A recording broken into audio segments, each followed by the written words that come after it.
Hello world, I would like to introduce you to my new layer system and we're gonna take a quick look. This is my end result. I think it's pretty satisfying. All this wetness and shiny, also this HeightLerps. This is the base layer and we're gonna start building up upon top of that. So firstly, let's gonna check on the features of the layer that using a quixel texture setup, and I have packed the textures in ORD for occlusion, roughness and displacement. So I can use the displacement for HeightLerp mostly, but it can be used also for like fake displacement that I have in my system that allows you to choose between bump and parallax. That's enough with the layer. We're gonna head to the firstly, I would like to increase some details. This is something using in most games. Here is a normal detail that I'm just blending the normal data from a normal texture sampling, which is tiling at 16 at high amounts. Let's decrease the intensity, and yeah, it's adding so much more detail and realism, I guess. You can argue with that this is pebbles, it should be smooth, but it doesn't matter for now. And here the forest layer, the main thing going on. Here I have my ORD textures, and in the blue channel of them it is the displacement that we're gonna work. So I would like to blend the forest layers on top of the stones according to this thing, but you know, the pebbles should be on the darkest spot of the forest layer. It will require some math on this, but I believe it's enough for this. So I have these two textures. I'm gonna just perfections, no. So I would like to have this highest point of the forest layer that will show the branch, and in the lower parts there will be blending of the pebbles. So I also have this parallax bump offset now here on this layer. You can add a bit more depth, just a little touch, because we're already going to sample our displacement data, so why not? So enough with the layers, let's see the blend. So now this is only covering the HeightLerp, but I will use the HeightLerp as combined, and I have this way I can use top layers and the bottom layers displacement data together, and I have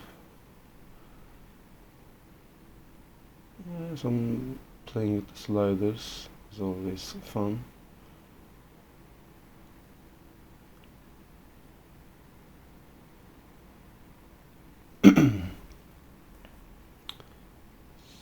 So there is some power and weight, so I can add and control the amount, but also the power node gives more control over the contrast of your displacement map, more than multiply nodes, I guess. It's a bit more expensive, but it's worth it. And now we're going to the wetness. For the wetness, I'm blending only the features that I would like to combine them. So this is also with the HeightLerp of the forest layer, and I have this combination strategy that will make you control the color, which is coming from in here, coming from this texture. But it doesn't need to be a texture, you know. Just if you disable the texture one, it will just select the base color, and it doesn't matter actually. You know, we can control contribution, and we don't want a whole new layer up top of it. We just want to blend some, make the color a bit darker. It can be a yellowish, it can be like a muddy here, right? Yeah. Just make them a bit more darker, and for wetness always make the color a bit more dark. It's easy to achieve. This looks like mud now, but when we add the roughness, it will be subtle color.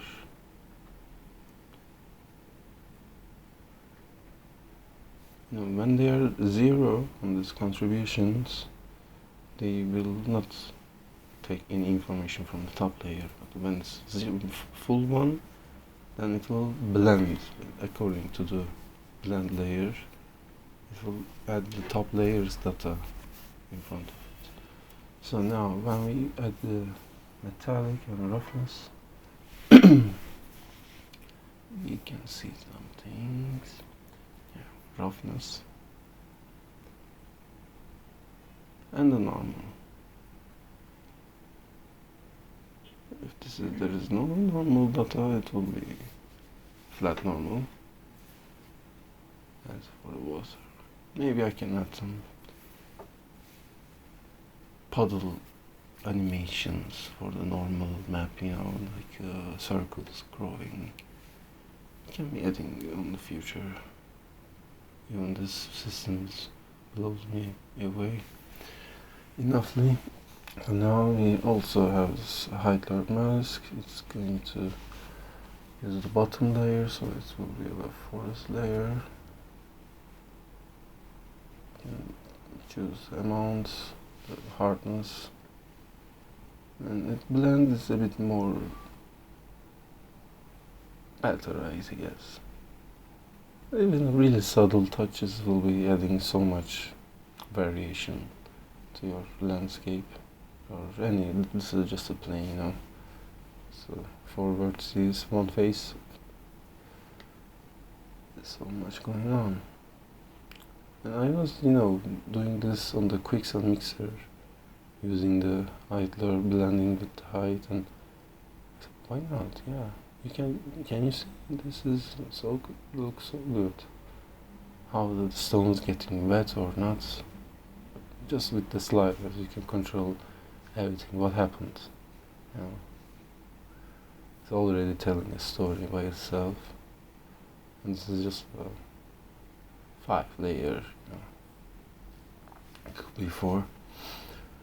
So I guess it's enough with the wetness. And lastly, we have moss. Because why not? Yeah.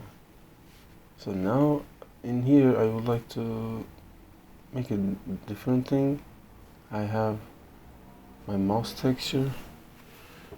I want the moss blend with the HeightLerp, with the stones like in the cracks, but also, yeah, this is just a HeightLerp. But also, in the same time, I would like to blend to above the wooden parts, you know. Logically, moss will be growing on top of the